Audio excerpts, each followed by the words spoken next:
Hello, everyone. This is Rob Satloff here. I am the director of the Washington Institute for Near East Policy, and I'm delighted to welcome all of you to this very special event, America Votes, the Middle East Reacts. Now, of course, we've had an unprecedented election in the United States, more votes cast, a higher percentage of votes than in a century. Almost 137 or so million Americans casting ballots in this hotly contested vote, the outcome of which remains still uncertain. It does look like there is a clearer path of victory for former Vice President Biden, although the President Trump, still retains a certain path to achieving re-election. It also looks as though both our existing majorities in the House and Senate will remain in control of the parties that have been wielding control, but their majorities will be smaller. So a narrower majority for the Republicans in the US Senate and a narrower majority for the Democrats in the House of Representatives. A very divided America, an America whose divisions are across the country from coast to coast on issues from A to Z. It's in this environment that I'm delighted that I can welcome four very well-informed Middle Easterners, people who know their own countries and know the region's politics from years of experience, from their extraordinary professional accomplishments, to join us today to offer a view about our election and about the likely ripples it will cause where they are. I'm delighted to welcome Abdulrahman Al-Rashid, the chairman of Al Arabiya's editorial board and the former general manager of its news channel. I'm delighted to welcome Asla Aydin-Tashbash, senior fellow at the European Council on Foreign Relations based in Istanbul. I'm delighted to welcome David Horowitz, the founding editor of the Times of Israel. And I'm delighted to welcome Mohammed Anwar Samat al-Sadat, a former parliamentarian and chairman of the Reform and Development Party in Egypt. Each of you brings your own unique background and special insights into this very important and timely question of how the Middle East is reacting to our vote. Of course, this is just the first of many events and discussions that we will have here at the Washington Institute as events progress, as we get closer to the inauguration and as a new administration begins to take shape. Today is just the first snapshot of the immediate reaction of leaders and peoples across the region to what we have seen happen in America in the last 48 hours. With that, I'm going to turn to our panelists. I don't think that Anwar is yet online, but we certainly have critical mass with Abdulrahman, Asla, and David. And we're going to first turn to Abdulrahman for your remarks, and we'll move around to your panelists, and then we're going to do questions. But first, let me just ask everyone, if you have questions, feel free to send them to me, to email your questions directly to my address, rsatloff, R-S-A-T-L-O-F-F, at washingtoninstitute.org. I will get your questions and do my best to incorporate them into this discussion.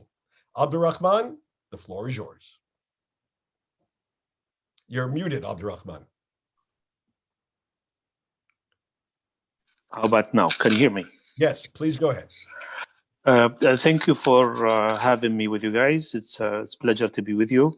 I know it's quite difficult to speak about whether Biden or Trump who's the president, but let's just assume it is Joe Biden who's the president of the United States next year. According to this assumption, obviously, the good news about it, if it happens, Biden is not a newcomer. Actually, in my opinion, Biden is the first one to be the president, if he's chosen, who is experienced, who knows the region more than any of the previous presidents since George Bush in the early 90s. So whether it was Bill Clinton or it was George W. Bush or it was even President Obama at that time, and even Trump. So Mr. Biden knows the Middle East very well. He traveled to the Middle East. He worked in different committees. He had different capacities in dealing with the region, our region. So I believe the knowledge he accumulated from the past experiences, it will make it easier for us to expect more professional in the way dealing than previous president. In general, I'm speaking. I'm not expecting surprises at all, knowing his history. But at the end of the day, the dynamics of the Middle East, obviously it keeps changing now. We don't have certain states that used to be. We don't have bad Saddam Hussein. We have less aggressive Syria today than it was before. We do not have Omar al-Bashir of Sudan. We do not have regimes as well like Gaddafi and others. So I think it's not, the dynamics has changed. And I believe the Middle East will spend more time today talking about the peace than anything else in the region. But we're talking about a lot of conflicts still there, even though conflicts remains in the Middle East. Presidents and others, they left, and new presidents now are taking place. The conflicts remain, obviously, with Iran, in Syria, in Libya, and to a lesser degree in some places, and of course in Yemen. So I assume when Biden is becoming if he is the president, we assume he will keep few things. He will definitely, in my opinion, will keep strong relations with his allies in the region, Saudi Arabia, Israel, Egypt, Iraq, and obviously big states like Algeria, or at least Morocco. So these pillars will remain, in my opinion, and we'll work on that. The issue with Iran, I think people talk about Iran and the issue of Iran all the time. It's true. It has been a problem for the United States since 1979 till today. It will remain a problem, in my opinion. But I think Biden, as he himself explained, that he will build on what Trump has done so far, and he probably will push more toward political settlement with Iran. Maybe the Iranians obviously will find Biden as a new president easier to deal with than the departing president. So I'm optimistic about the arrival of Biden, and I think it's going to be good for the region in the coming 4 years. Okay, please. Thank you very much. Asla, we'll turn to you next. Thank you, Rob. Let me set my time because you told us to, as I usually do that. Well, let me start with the other possibility first, although it's less likely, a Trump win. Just to underline the point that as someone from this part of the world and a country that is had ups and downs in its domestic evolution, I think if election outcome or results or sort of the trajectory is reversed at this point after a long period of sort of legal warfare, it would send a very negative signal to not just Turkey, but to other struggling democracies around the world. You can certainly include Hungary or countries on the periphery of Russia who are trying to work on their internal development, where illiberalism has crept up. And if the oldest democracy in the world actually cannot pull this, that is to say, a representative democracy where each vote is counted, and then you have some other results which is confusing to the world, I think elections in Turkey would be affected. This would have a very long-lasting impact on the sort of domestic story here. So that would be extremely worrisome on a side issue. But yes, but let's talk about the actual possibility, the greater possibility of a Biden presidency, a Biden administration. Biden, just like the previous speaker, Biden is well known here as President Obama's vice president. He was a frequent guest. And at some point when relations between Turkey and the Obama administration started going south, Biden, the vice president, was almost the Erdogan whisperer. It was his task to come to Turkey after the failed coup attempt of 2016 to fix the relationship, to sort of, it was him that went and visited Erdogan in his home when he was after a surgery. But it is no secret that Ankara's first choice was none other than President Trump.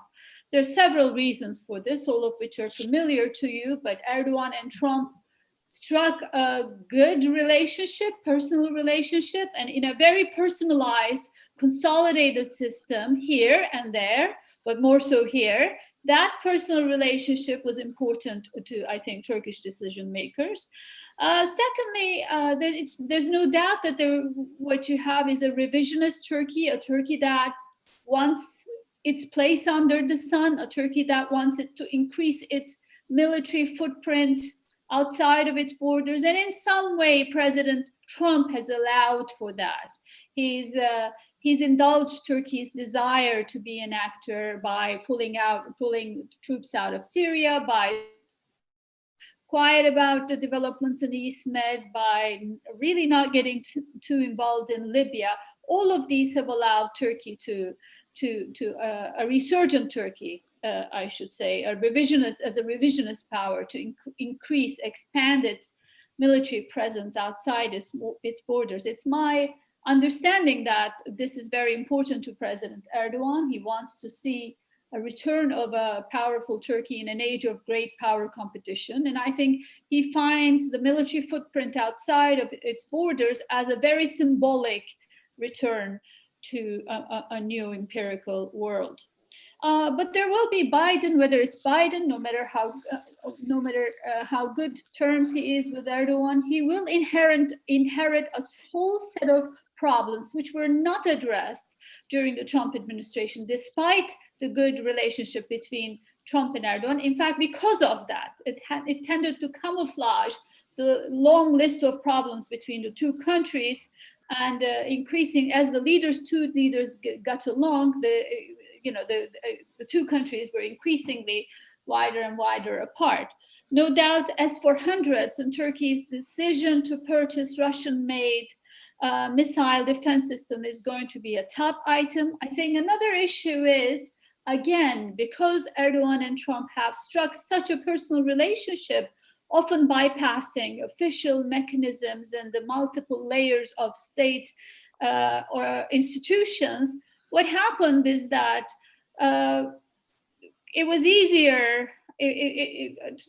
What happened is that it was almost a poison chalice, in the sense that anti-Trump sentiment Turkey has become a symbol for many in Washington, including Congress, and anti-Trump sentiment have easily spilled into anti-Turkish policies or legislature and whatnot. So that's another issue. There's multiple number of pieces of legislation in Congress waiting, and I don't think it's Biden's intention to come into to come into power in January and start slapping Turkey with sanctions. But it is the case that Congress, Turkey's relationship with Congress is very problematic. There's an angry Congress who's not only who's been resentful of a U.S. president who has kept various pieces of legislation at bay. And I think Turkey, the human rights issue and Turkey's domestic evolution will also be an issue. It has traditionally always been part of the bilateral relationship. I have covered this relationship as a journalist and now in my capacity as a think tank person, but since the 90s, and there's always been a component of human rights and democracy, except the last 4 years. President Trump has telegraphed it publicly and privately that human rights will not be part of the bilateral agenda. But I think that that will also change. It's not something Ankara likes, but we'll have to live with that.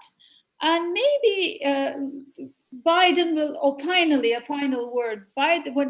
President Biden will encounter a very different Turkey than the Vice President Biden has, compared to the Turkey that Vice President Biden remembers, there's much less interest in working with Western partners. There's sort of a real divergence with Europe and a whole set of problems in Eastern Mediterranean, Libya, Syria, whereby the two countries have openly divergent views.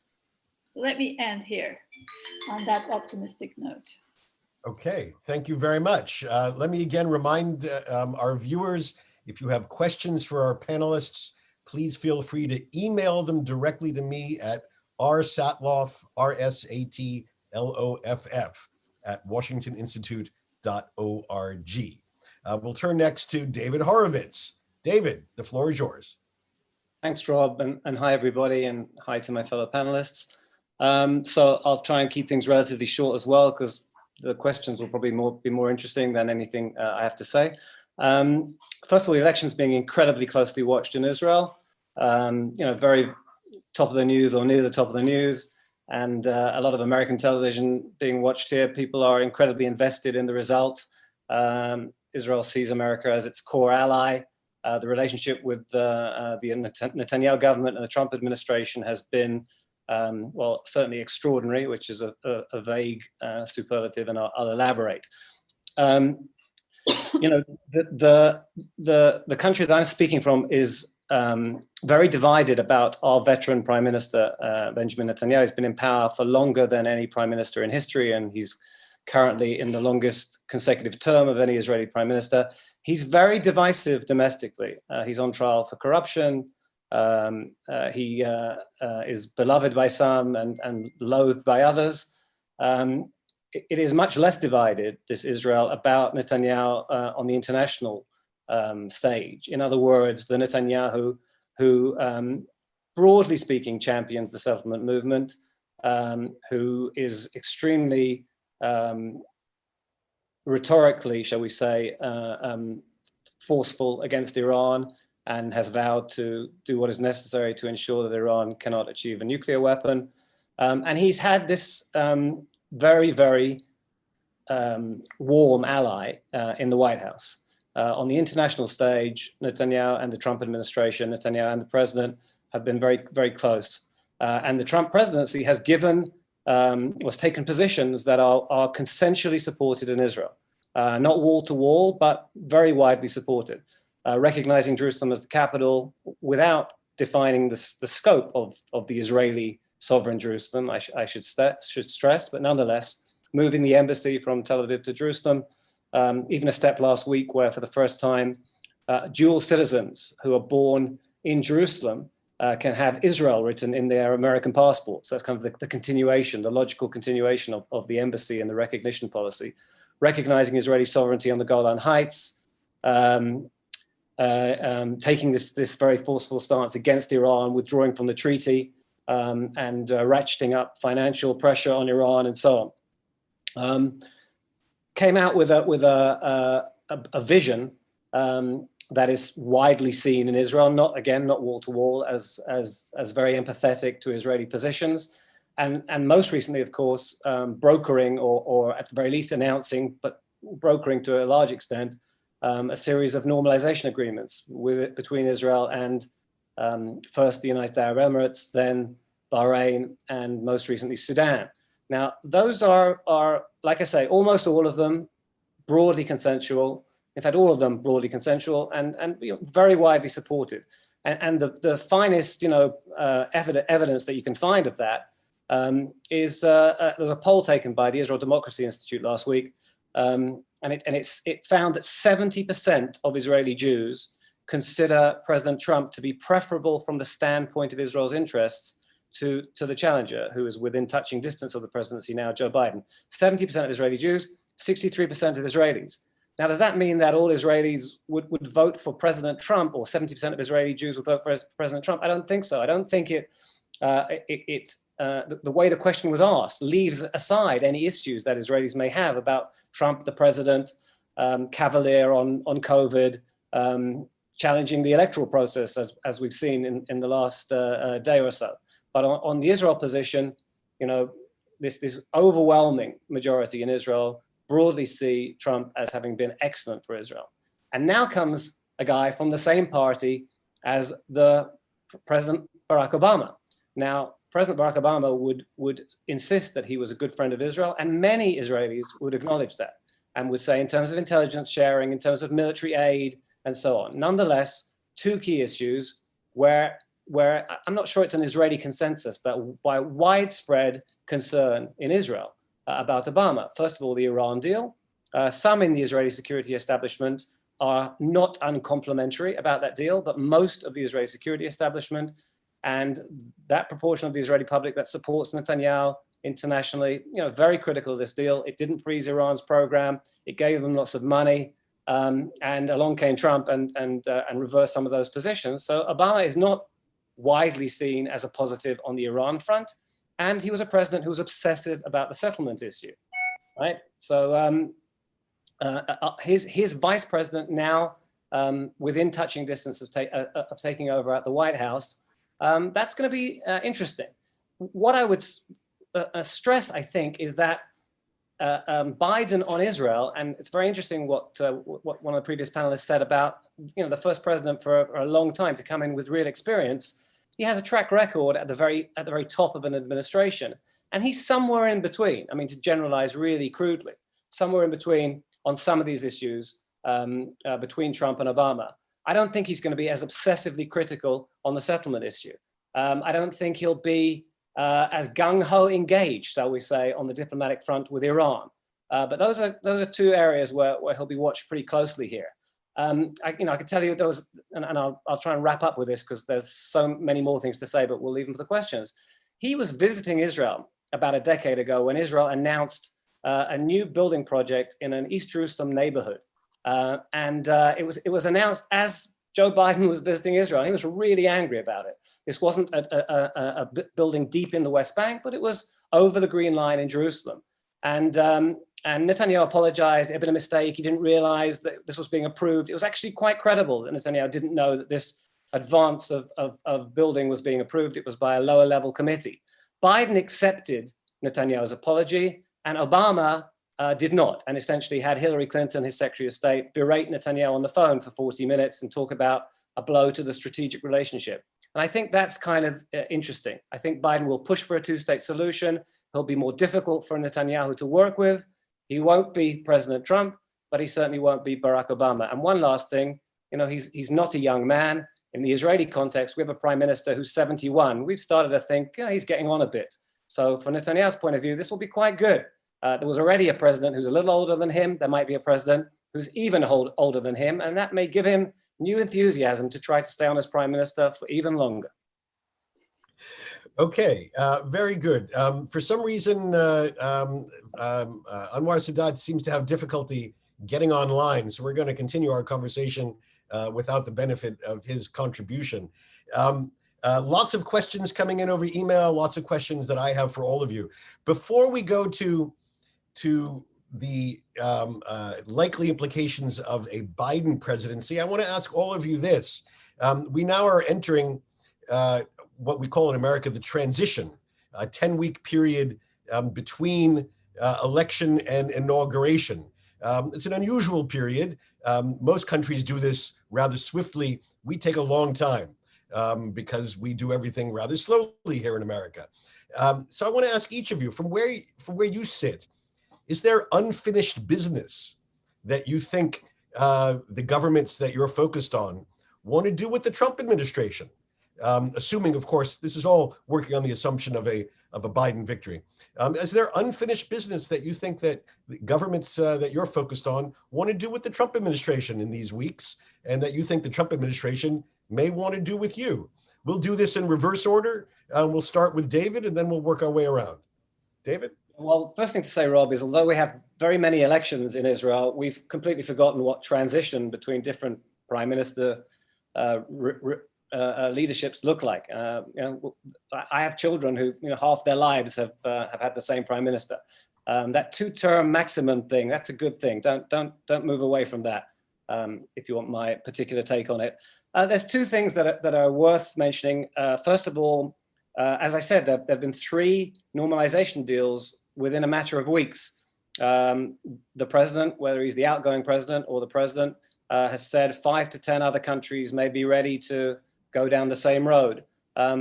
If it is possible that further deals could be done, certainly Israel would want to do them. The other area, of course, is annexation, the extension of Israeli sovereignty to biblical Judea and Samaria, the West Bank. There were stages in the last few months, immediately after the Trump vision was unveiled, when Netanyahu thought he would be able to go ahead and extend the Israeli sovereignty, annex all the settlements, the Jordan Valley maybe. There was a bit of ambivalence. Jared Kushner slapped it down initially, then it kind of came back up, and it was slapped down again. As part of the deal with the UAE, annexation is on hold. I don't think anything's going to move on that in the next couple of months. There will be people pressuring for movement on that. The settlement leaders, some of them will certainly want the prime minister to see if he can move ahead. They'll say the moment is going to be lost after that if we do move to a Biden presidency. I personally don't think that's going to happen, but it's something to watch. Okay, thank you. Asla. Well, it's going to sound very counterintuitive, but Ankara might prefer being sanctioned by a lame duck Trump administration as opposed to for its purchase of Russian-made S-400s, as opposed to later in the year in 2021 by a Biden administration or an angry Congress. Let me explain. This is not just a geeky little defense story. It's actually very much top agenda in Turkish-US relationship right now. Turkey's decision as a NATO country to buy a major significant Russian hardware. And it has already been, there have already been pieces of legislature about this and a sanctions package called CAATSA. Now, obviously, no country wants U.S. sanctions, and Turkey, as a NATO country, does not want it, has fought this over the last couple of years.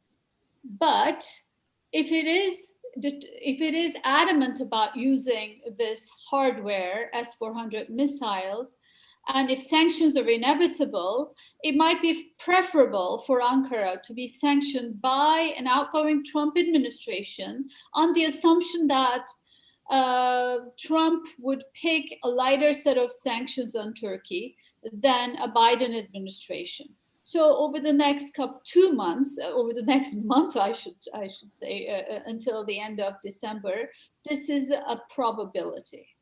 Interesting. All right. Thank you very much. And Abdurrahman, outstanding business to be done with the Trump administration. I believe the Iran deal, which was signed 5 years ago and resulted in JCPOA, is obviously still on issue holding, and people are waiting for it in the region and Europe and obviously in the United States.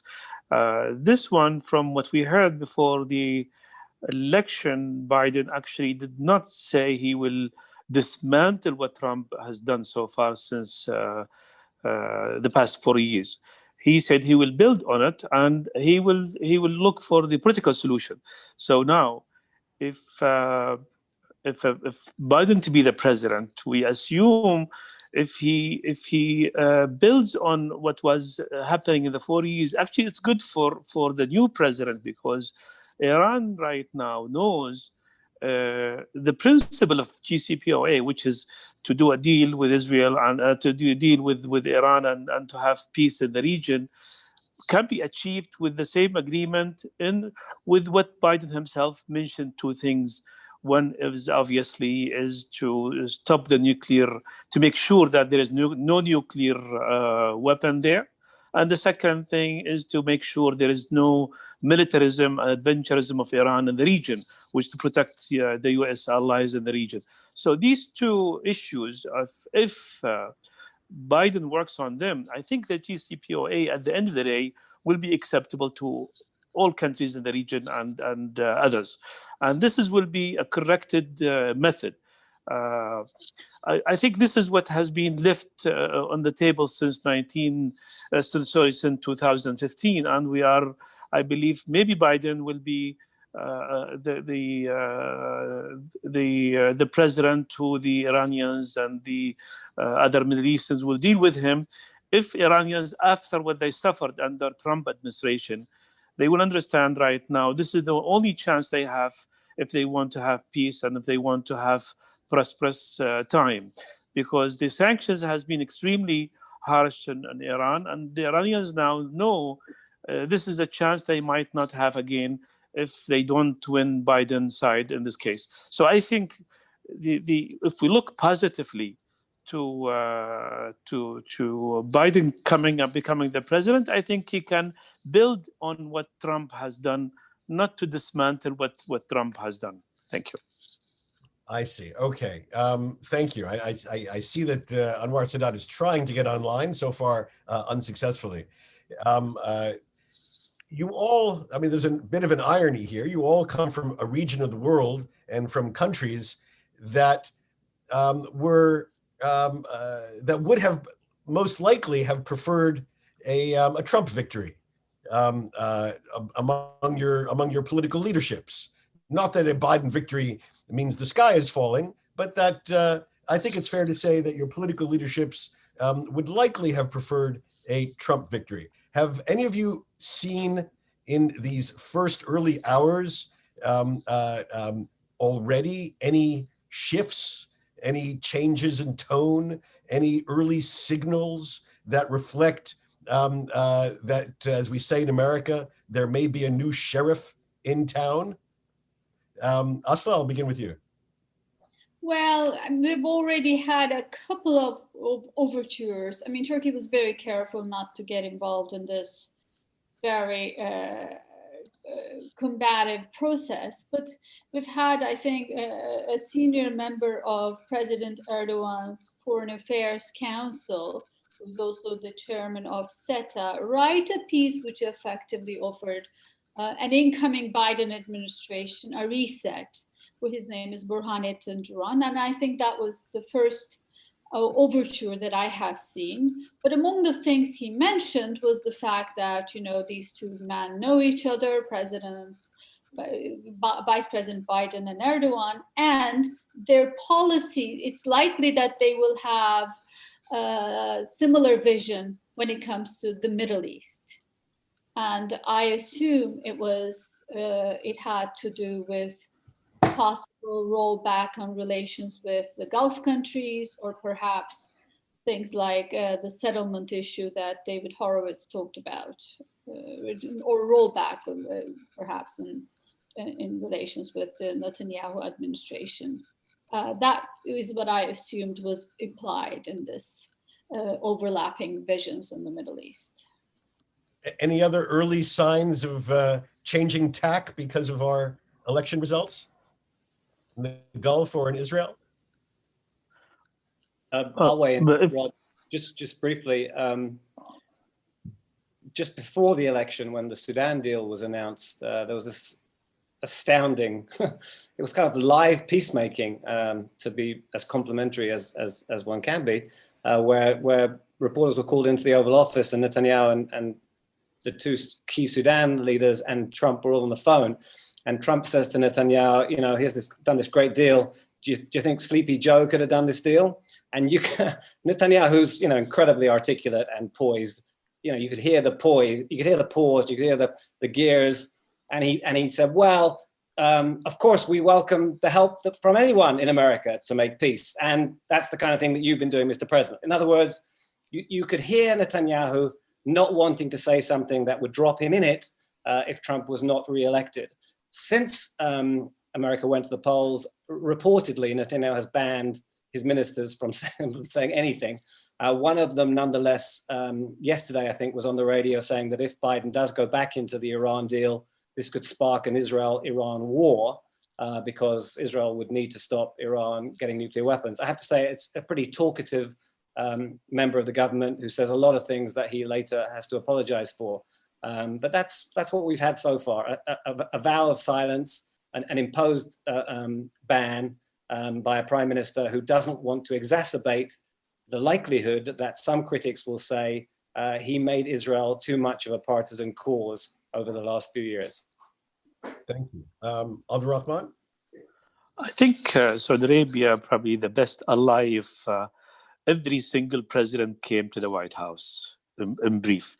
Actually, in the early 60s, when John Kennedy became president and people spoke about John Kennedy tendencies that time, he's, supporting different movements here and there.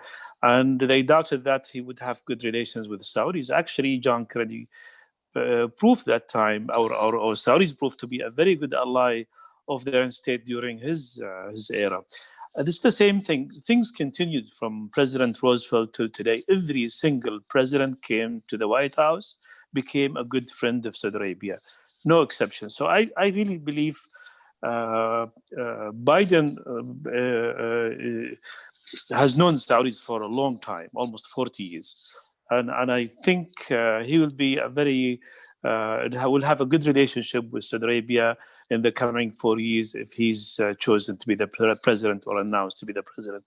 I don't see a problem with that. People said the same thing before when Trump won the election, before he became a president, when he was president-elect. And people said, look, Trump came and Trump criticized Saudi Arabia and Trump said so, and he will not have good relations with the Saudis. And literally in 2-3 months' time, he was the best friend of Saudi Arabia for 4 years. So it's not really the president. It's not really who comes and who goes. It's just a matter of these are allies and these are strategic issues. And I think countries like Saudi Arabia and the United States, they need each other in many issues, whether they are energy or peace in the region or trade, etc. And I think these are the strategic matters, and this is what we decide. Doesn't matter who's the president. Let me just pursue that for a moment, if I can, Abdulrahman, because on the campaign trail, Vice President Biden had some very tough words about the future of the U.S.-Saudi relationship. On the anniversary of the killing of Jamal Khashoggi, he issued a release promising accountability for this and promising a reassessment of U.S.-Saudi relations. That's a term that is filled with implications in American diplomatic history. Reassessments never end well, is the basic understanding. So are you suggesting that is just campaign talk, or do you feel, or is there some concern in the Gulf that this may actually translate into some tensions with Washington if and when Vice President Biden becomes president? No, I divide issues to be strategic and other issues. So strategic matters will decide the fate of relations between the two states. I believe the security is a big issue for both sides, and the security and peace in the region. I think it matters to the United States as much as to Saudi Arabia. Energy matter also matters a lot. The same thing, obviously, the big issues like whether it's dealing with Iran or dealing with trade and etc. Obviously, we'll have other issues will be on the table. I'm sure communication will carry on, and it did happen during Trump time. So both sides will be talking about whatever issues in between hanging. So this is my opinion will not really change the relationship between the two countries.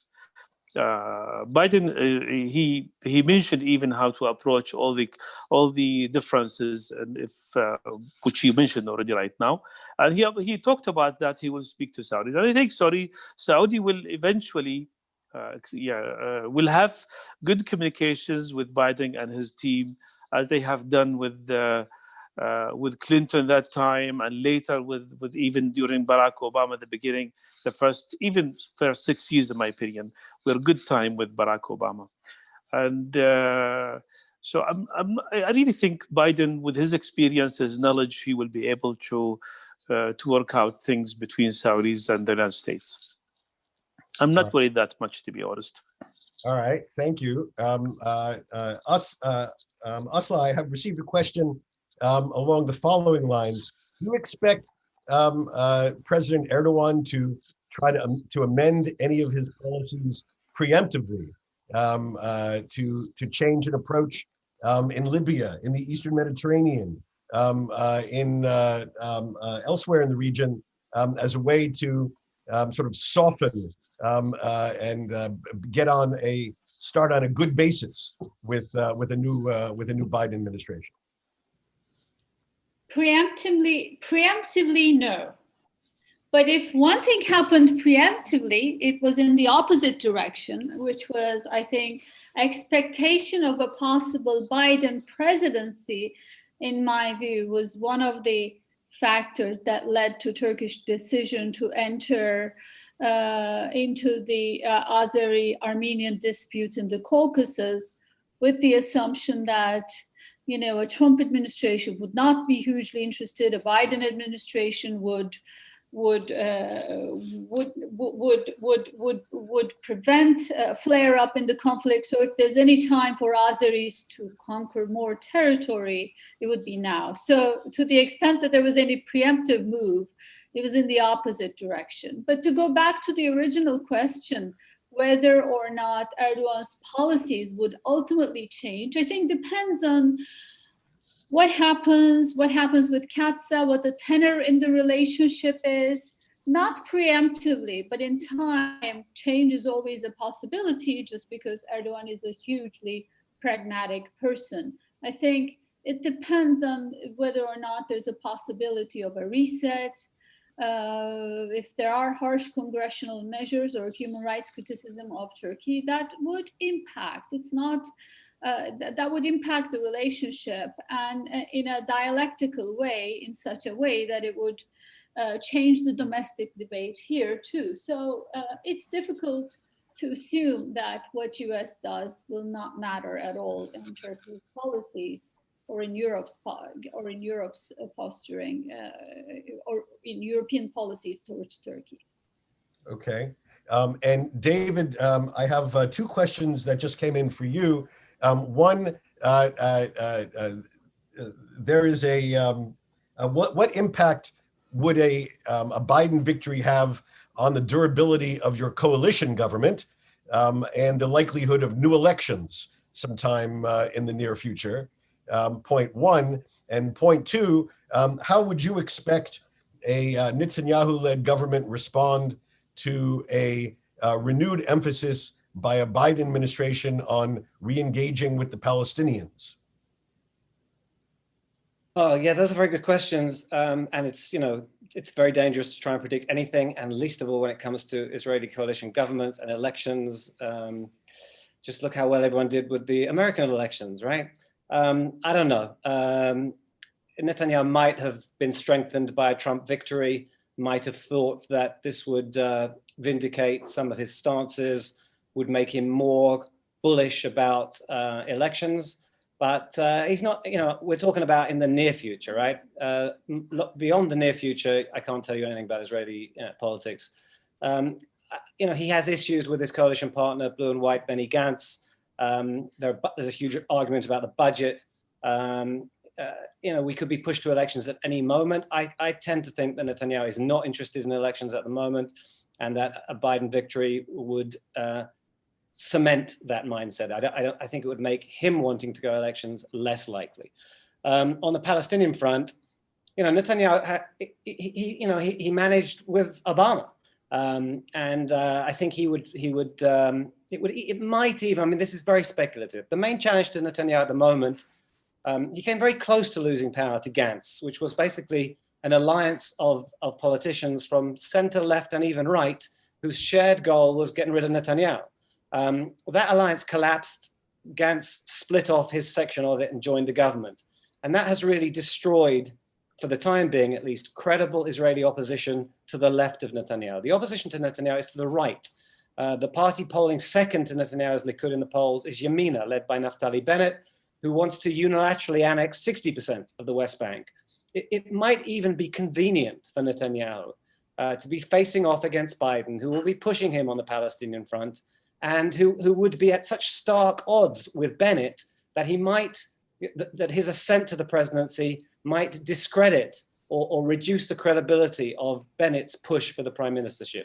Netanyahu would find himself maneuvering, trying to take a sort of middle ground position within the Israeli political spectrum, trying to work with a less comfortable American president might all turn out to be quite convenient for Netanyahu. And one last thing I just want to say, I'm somebody who's a strong supporter of a two-state solution. I think Israel requires to remain a majority Jewish state and a democracy. And a nuanced Biden, not obsessive on the settlement issue, not naive to Palestinian intransigence, but trying to get the sides back to the table, that could actually be something quite positive for all. Again, I stress, not naive, not unduly optimistic, pragmatic, feet on the ground, aware of Israelis being bloodied and battered still by the impact of the Second Intifada, wouldn't be a bad thing. I see. Okay, thank you. Anwar, is that you having joined us? If it is, could you please unmute yourself, and I'll be happy to get you into this conversation. But let me ask a question just connected to the peace process for a moment of Abdul Rahman. Oh, just 1 second. I'm sorry. Anwar, are you joining us now? All right. Well, Anwar. Come here. Okay. Just hold off for a second. Abdul Rahman, let me just to finish this conversation about the peace process for a moment. To what extent, someone has asked me this question, to what extent are the normalization agreements, UAE, especially UAE and Bahrain, to what extent are they linked to the relationship with the Trump administration? How will that transition, do they expect an easy transition to a Biden administration, which may have other priorities on the broader peace front? Well, actually, the only statement Biden made during the election time was positively toward Trump. It was actually toward the agreement and the deal between Israel, Bahrain, and the United Arab Emirates. So Biden was supportive of Trump, and what happened that time, he was supportive of the peace agreement, obviously. So there is definitely a positive attitude in this matter for the Biden administration if it happens, and I think it will continue, and Biden has a great chance to build on it. So I don't see a conflict. There is the legacy of Trump when it comes to this issue. I think Biden has no problem with it, and United Arab Emirates, Bahrain, obviously they have no problem with it either. Just on this point, do you see the potential for early in a Biden administration for other states either to go all the way for further normalization or to do incremental progress, other states including Saudi Arabia? I don't know, obviously, what will happen in the coming few months, but there are a lot of issues we have to think about, which is regarding what Biden wants in the region, what the countries expect. And I believe Saudi Arabia they will need a comprehensive peace deal, which is good for all countries, including Israel. Don't forget when Saudis gave their initiative, the peace initiative that time, later on called the Arab Initiative, it was actually the best part of it. It was Saudi worked very hard to give the support of everybody, like all Arab League countries, which is 20 Arab countries, they supported it, and the Islamic League as well, which is about 50 countries. So if the environment, and if there is a support, obviously, from the region, from the Arab League and others, I think he will have maybe broader peace agreement in the coming months or years between the Arabs and Israel, not just Saudi Arabia. So we are looking forward, obviously, to build on what UAE and Bahrain, to have a broader peace, not just individual peace or bilaterals. Okay, very good. Thank you. I see that Anwar has joined us. Anwar, if you could demute. And let me just ask you briefly, thank you very much for being able to join us. I know that you're on the electoral campaign in the countryside of Egypt right now.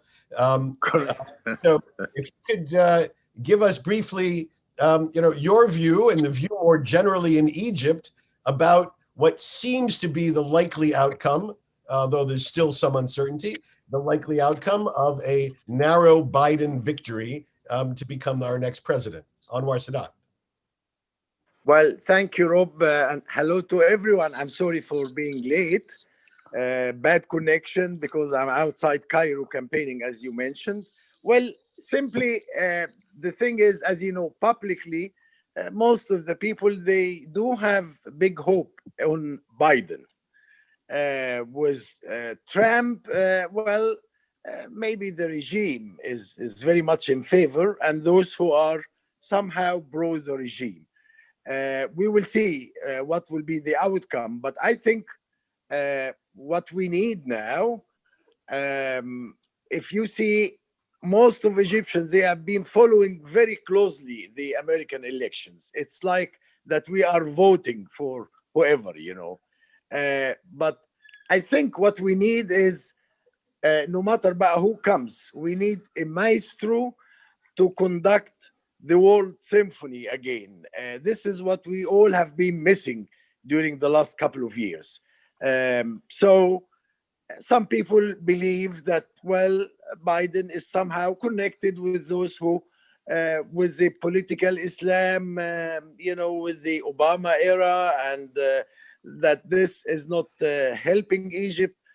Others believe that Biden will go more for democracy, human rights, whom they believe that Trump really didn't care about that much.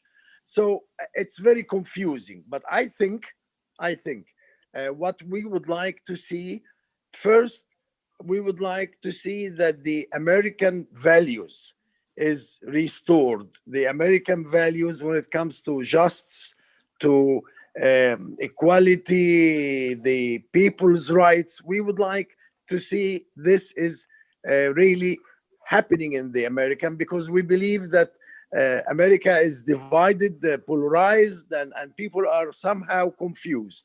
So I think this is the message. Whoever the president will be, we would like to see that America is back again where it should be. So we will have to wait and see what will be the outcome. But I think there is many challenges. Whoever will manage to take over when it comes to, this latest peace deal with Emirates, Bahrain. Yes, there have been this peace agreement, but we believe this is not helping.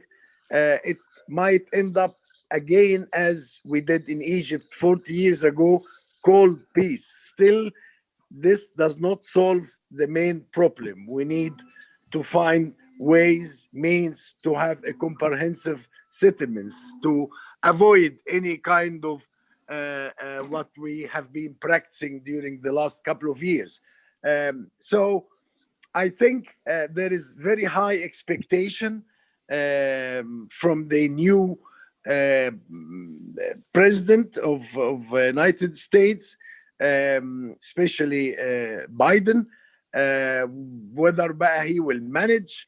There is a lot of, let's say, files which is still pending: China, Iran, Russia, Libya. Everywhere there is something has to be done, and we see that the Americans lately, when it comes to foreign relation, they haven't been doing much, and this is something actually we are all missing in this part of the world. So thank you, Anwar. I'd like to ask you ask the group a question more or less along your final comment, your last comment. If you had to look at one area where there's surprising similarity, and at least the language used by both Donald Trump and Joe Biden, it's that both of them talked about ending, quote, endless wars, and this feeling of diminishing America's military footprint in the Middle East more broadly. about shrinking, bringing the Afghan war to an end, and perhaps even shrinking America's existing military commitments in Iraq and Eastern Syria and perhaps elsewhere. Now, each of them may have a different approach to how it does this. Each of them may have a different strategy for achieving this. But when Middle Easterners, such as the four very astute, sophisticated observers such as you, hear American leaders talk about ending endless wars and diminishing America's presence, and perhaps moving elsewhere to focus on the challenge from China, for example. What implication does that have for your leaderships and for your elites, for your peoples? What message does that send, and what are you going to be looking for from a new Biden team, either to confirm or to take a different direction on this most fundamental of issues? I'll start with Abdul Rahman.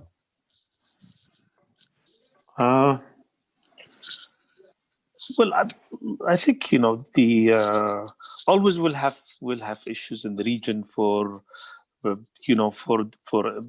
United States to be engaged in, and I'm not going to talk about all the issues.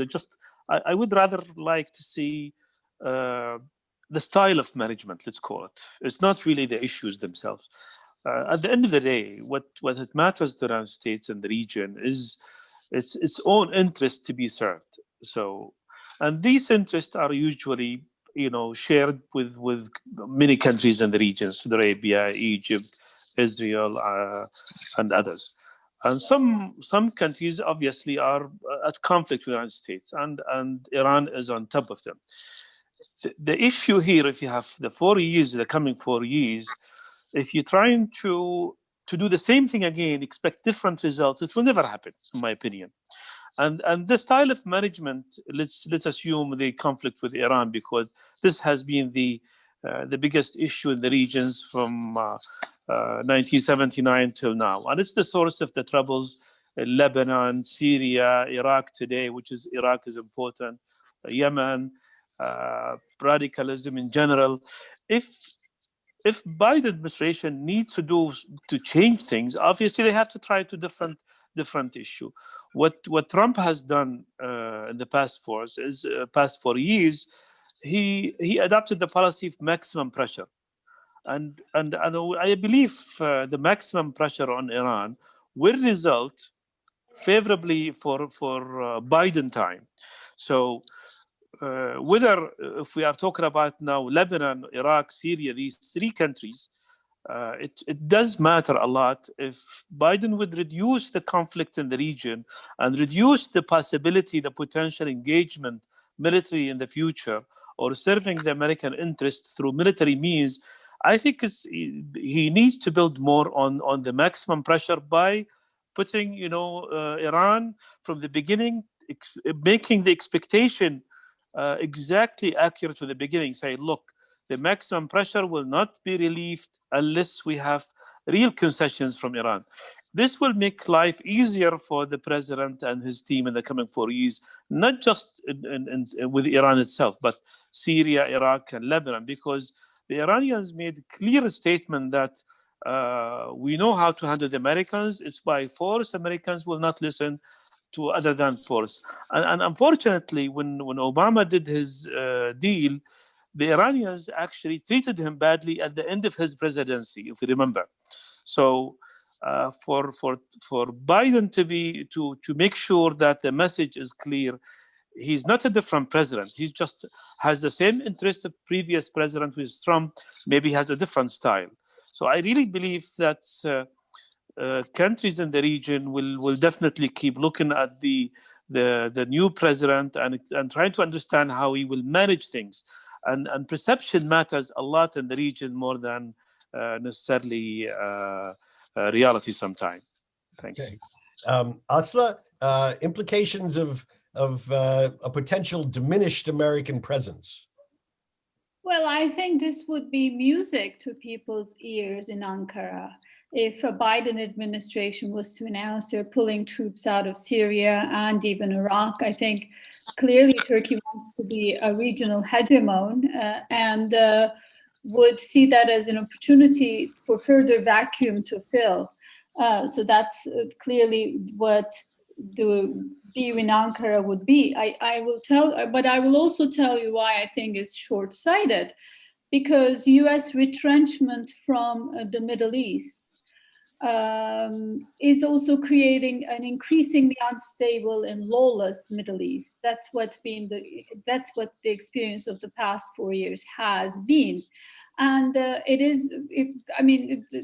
if you're still a believer in the transatlantic alliance, you tend to think that US presence in the Middle East is something that benefited Turkey, elevated its stature, and that its departure has led to, in addition to instability, a very clear battle line, a fault line in the region, with Turkey and Qatar on one side and the Gulf countries and Egypt and UAE on the other, clearly. And this is very dangerous. This is very dangerous. It's already leading to proxy wars in Libya, in the Eastern Mediterranean to an extent, seeping into the European context. And I think it's not a healthy situation. So I think Turkish government already assumes we live in the post-American space.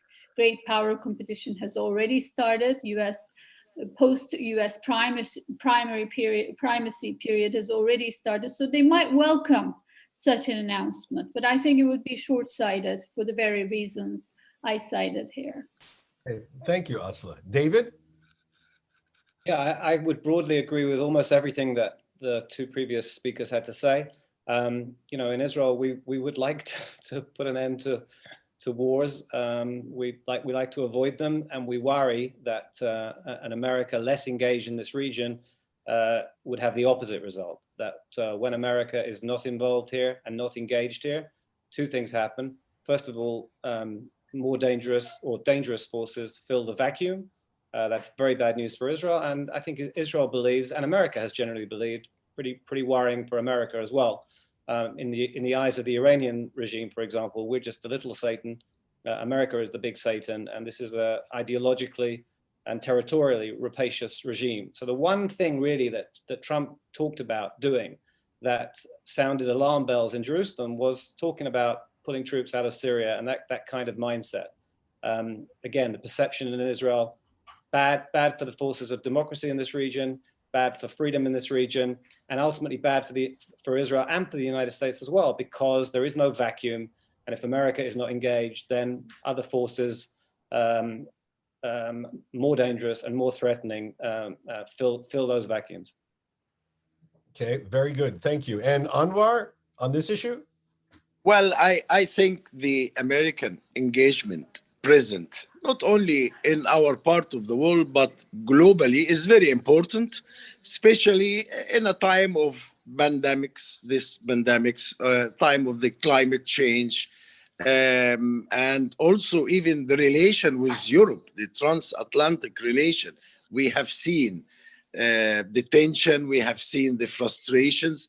I think American engagement present is making a good balance with other players.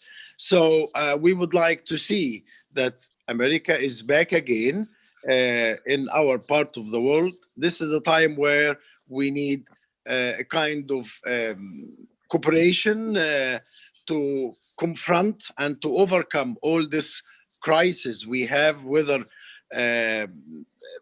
crisis related to confrontation in different parts of the world, or natural crisis, which we could all face. This is what we would like to see, instead of withdrawing from UNESCO, withdrawing from the WHO, and so on.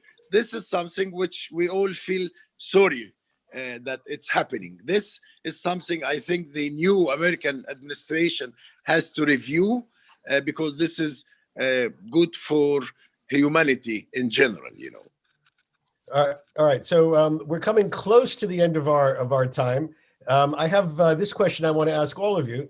All of you made a point of underscoring that Joe Biden, if he does become president, is a known quantity, that he would be the first president really since George H.W. Bush to come to the Oval Office with considerable experience in foreign affairs. He's been to all of your countries many times. He knows all the leaders. He knows all the issues. At the same time, the Democratic Party today is not, shall we say, the same Democratic Party that was, 10 years, 20, 30 years ago. It is a party that has a more significant progressive wing, a progressive wing that has its own ideas about foreign policy, including about the importance of human rights and democracy promotion, fairness and justice, domestically and abroad in foreign policy.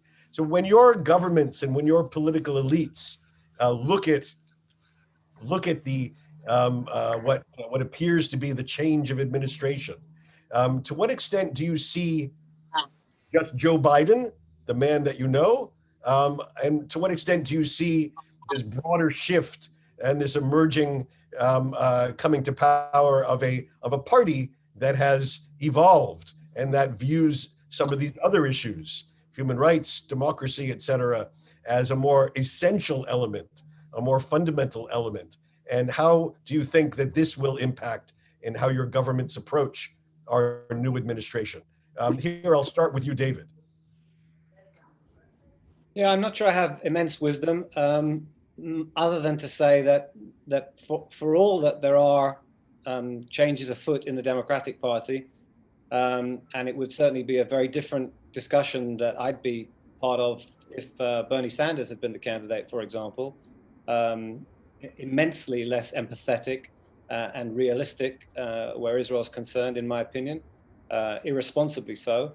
It was Biden who emerged as the candidate. There'll be some interesting markers. Who's he going to choose as his Secretary of State? We'll see pretty soon in terms of the centrality of some of the issues we've talked about to his administration. I think he's going to be very, very domestically preoccupied. That doesn't mean that his administration is not capable of dealing with international affairs, even as he's domestically preoccupied. But this is if we're seeing a transition in the Democratic Party, I don't think this is the big turning point. Had the candidate been somebody else, had the Democrats put out somebody else who was now within touching distance of the White House, your question would have a very different answer. When Netanyahu, for example, is looking at what's going on here, yeah, like I said before, there'll be people who say, well, you really threw in too many eggs into that basket. You should have remembered that the pendulum swings. You might have alienated a lot of American jury, by the way, non-Orthodox jury. But you're not going to be, it's not going to be as difficult a relationship as it was with the Obama administration. And we're certainly not in the stage where for a right of center Israeli government, this Democratic president is going to require a wholesale recalibration and girding of loins for bitter battle. Nothing like that, I don't think. Okay, Anwar, this is not the president who views your president as his favorite dictator. What does that mean to you? Well, I mean, I think a lot of things have been changed during the last 4 or 5 years. So I expect that the approach will be different. The language will be different. Means that, our government will be very careful, will be very cautious. They know that Biden is not Trump. Although I'm not expecting major changes, because the impression where most of Egyptians, especially Christians, believe that Democrats and Biden, especially, is more for those or supporting more those who represent political Islam. I think this is not the case as they believe it is. I think they are wrong because a lot of things have changed. So I believe that again we can see more, let's say, listening from our part, from our government. I think they will do their best to try, let's say, to, I would say, to follow, or let's say, the standards of human rights, democracy, justice. I believe they will do their best to try to give a positive message, because they know that not only the president, but also both houses in the Congress, they will really would like to see justice. They would like to see a rule of law applied. They would like to see that there is equal opportunities for all Egyptians. I think we will see. I think we will see more kind of dialogue, open dialogue. Maybe we can see a success story when it comes to relationship in the, let's say, medium term. Okay, thank you, Anwar. Asla? Well, I expect there to be more criticism of Turkey on human rights and democracy issues. I expect everyone represented here in I expect there to be more criticism of all our respective countries, Israel, Saudi Arabia, Egypt, on human rights, and Turkey certainly on human rights issues. I am personally not opposed to this. I think a certain amount of it, this has always been part of the Turkish-American conversation, and at times, going back to the 90s and 2000s, it's had a positive impact on Turkey's domestic evolution. I'm just not sure that we have the same world.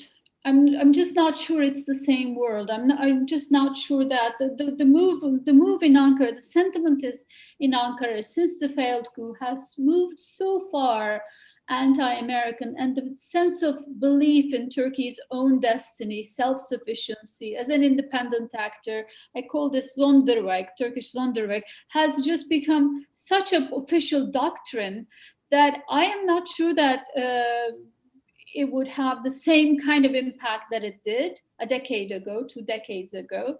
Certainly in the 80s, it had impact. But it will be part of the conversation, no doubt. And that, to the extent that it has an impact, perhaps it will impact those who are struggling for the same things inside Turkey. So the government, the government and official circles are not the obviously only actors in Turkey. There is still a very lively debate in the country, and to the extent that it has an impact, it may perhaps be in terms of encouraging those that are also critical of rule of law issues inside the country. Okay, thank you very much. And lastly, Abdulrahman. I think, the Democratic Party still has some gray hair, wise men and women in the party. They know the politics, they know the region, whether they are on foreign relation committee or subcommittees in both houses. So these people will understand the relationship and the importance of relationship between the Gulf countries and the United States, Saudi Arabia as part of it. And look, we're not dealing with a collective leadership. It's not a Politburo kind of business. So Saudi Arabia will deal with the government to government. And this is what will happen all the time. And American politics is a very muddy, too muddy for anyone to handle, really. And I don't think anybody wants to get into the details of American politics inside the Congress or outside the Congress or the different pressure groups. And they will keep their relations with the White House and the institutions of the government as usual. And look, as Silas said before me, it's true. Previous administrations, they keep voicing their opinions about issues inside countries in the region. Always they come up with a long list of a wish list But at the end of the day, the two governments will try to work out the deals and the details and bend issues and try to fix things, because the relationship is too important to be ignored. I believe, I think Saudi Arabia will definitely, they know Biden very well. They have known him for a long time, and I think they will be able to deal with him in a positive manner, as they did with the previous ones. That's my opinion. Regardless on who's in the two chambers in the Congress. Okay. Well, thank you all. This has been a fascinating discussion. I know how difficult it is to offer views on a moving target like our election and the voting, and even before we have the emergence of a confirmed winner. So I want to thank you all, Abdurrahman Al-Rashid, Anwar Smith Sadat, Asla Aydin Tabash, and David Horowitz, for joining us today. And I hope that we can call upon you when we have a bit more clarity in American politics, whenever that may be, in a continuing effort to get your insights into our American conversation. So thank you very much. And thank you all for joining us on this special session of the Washington Institute's Policy Forum. Have a good day. Thanks, Rob. Thank you. Thank you. Bye-bye.